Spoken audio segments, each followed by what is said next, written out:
Hal-hal yang membatalkan wudhu. Assalamualaikum warahmatullahi wabarakatuh. Sahabat muslim hafidzakumullah, wudhu merupakan kegiatan bersuci dari hadas kecil yang termasuk salah satu syarat sahnya sholat. Jika seseorang sudah melaksanakan wudhu dan belum batal wudhunya, maka wudhunya boleh digunakan beberapa kali sholat. Tetapi jika sudah batal wudhu, maka harus mengulangi wudhu agar bisa menjalankan sholat kembali. Setiap muslim wajib mengetahui secara rinci tentang perkara yang membatalkan wudhu dan berbagai permasalahan yang berhubungan dengan wudhu. Sahabat muslim hafidzakumullah, perkara yang dapat membatalkan wudhu menurut ulama fikih terbagi menjadi 4 hal. Simak penjelasannya berikut ini. 1. Keluarnya sesuatu atau benda dari kemaluan atau keluar dari dubur. Sesuatu yang keluar baik berupa angin, benda cair maupun benda padat kecuali sperma, semuanya membatalkan wudhu. Sperma yang keluar secara alamiah tanpa disengaja tidak membatalkan wudhu, sebab sperma justru mewajibkan sesuatu yang lebih besar daripada wudhu, yaitu mandi. Perintah melaksanakan wudhu dan hal-hal yang membatalkan wudhu terdapat pada firman Allah Subhanahu wa Ta'ala. يا أيها الذين آمنوا إذا قمتم إلى الصلاة فاغسلوا وجوهكم وأيديكم إلى المرافق وامسحوا برؤوسكم وأرجلكم إلى الكعبين وإن كنتم جنبا فاطهروا وإن كنتم مرضى أو على سفر أو جاء أحد منكم من الغائط أو لامستم النساء فلم تجدوا ماء فتيمموا صعيدا طيبا فامسحوا بوجوهكم وأيديكم منه ما يريد الله ليجعل عليكم من حرج ولكن يريد ليطهركم وليتم نعمته عليكم لعلكم تشكرون.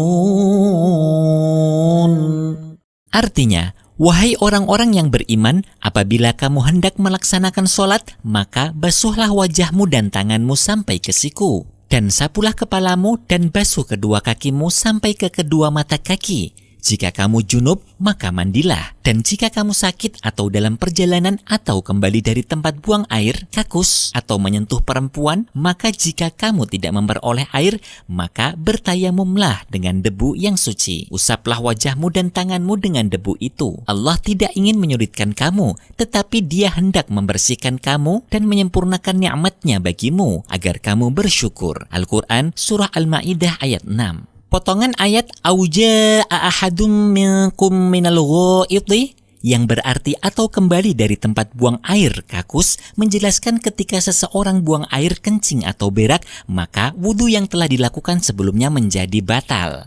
2. Hilang akal atau hilang kesadaran disebabkan tidur, mabuk, pingsan, dan lain sebagainya. Orang yang hilang akalnya baik karena sengaja atau tidak dapat membatalkan wudhu kecuali tidur dengan duduk yang menetap pada posisi duduknya di atas tanah atau di lantai. Orang yang tidur dengan menetap di tempat duduknya secara tepat, tidak miring ataupun terlentang, tidurnya tersebut tidak membatalkan wudhu. Posisi tidur yang tidak membatalkan wudhu tersebut bisa digambarkan apabila seseorang yang tidur dengan posisi duduk, posisi pantat duduk sedemikian rupa sehingga tidak memungkinkan untuk bisa dibuat keluar angin kentut kecuali dengan mengubah posisi pantat tersebut, maka posisi tidur dengan duduk seperti itulah yang tidak membatalkan wudhu. 3. Bersentuhan antara kulit pria dengan wanita yang sama-sama baligh, bukan mahram dan tanpa penghalang. Dalam ayat ke-6 surat Al-Ma'idah di atas disebutkan aula mastumun nisa'a yang bermakna atau saling bersentuhan dengan perempuan.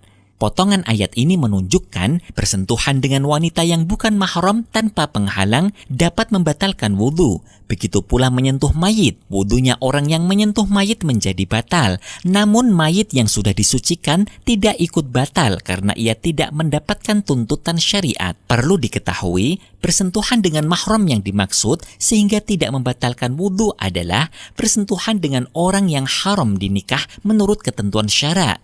Sebab-sebab mahram diantaranya adalah A. Sebab nasab seperti ibu, adik perempuan, dan anak perempuan. B. Sebab persusuan, misal ibu yang pernah menyusui saudara perempuan satu susuan. C. Sebab musyaharah, semisal ibu mertua dan menantu. Adapun bersentuhan antar kulit tanpa menggunakan penghalang dengan istri dan sepupu masing-masing membatalkan wudhu. 4. Menyentuh kemaluan dan dubur manusia dengan telapak tangan maupun jari-jari. Menyentuh kemaluan atau batang dzakar bagi laki-laki dan farji bagi perempuan, serta menyentuh lubang dubur manusia dapat membatalkan wudhu, baik yang disentuh adalah milik pribadi yang menyentuh atau milik orang lain, baik yang sudah dewasa atau masih anak-anak, laki-laki maupun perempuan. Istilah menyentuh yang membatalkan wudhu di sini apabila sentuhan dengan menggunakan telapak tangan bagian dalam dan jari-jari bagian dalam. Jika menyentuh dengan menggunakan punggung telapak tangan, tidak membatalkan wudhu. Cara mudah mengetahui telapak tangan bagian dalam atau luar cukup mudah, yakni dengan cara mempertemukan antara telapak tangan kanan dengan kiri sambil sedikit ditekan. Bagian yang tidak tampak mata dinamakan dalam, sedangkan bagian yang tampak dinamakan luar. Yang tidak tampak pada bagian ini, jika menyentuh kemaluan atau dubur, baik disengaja atau tidak, bisa membatalkan wudhu. Nah, sahabat muslim hafidhakumullah, demikianlah hal-hal yang dapat membatalkan wudhu yang perlu kita ketahui bersama. Wallahu a'lam bishawab. Semoga bermanfaat. Amin. Wassalamualaikum warahmatullahi wabarakatuh.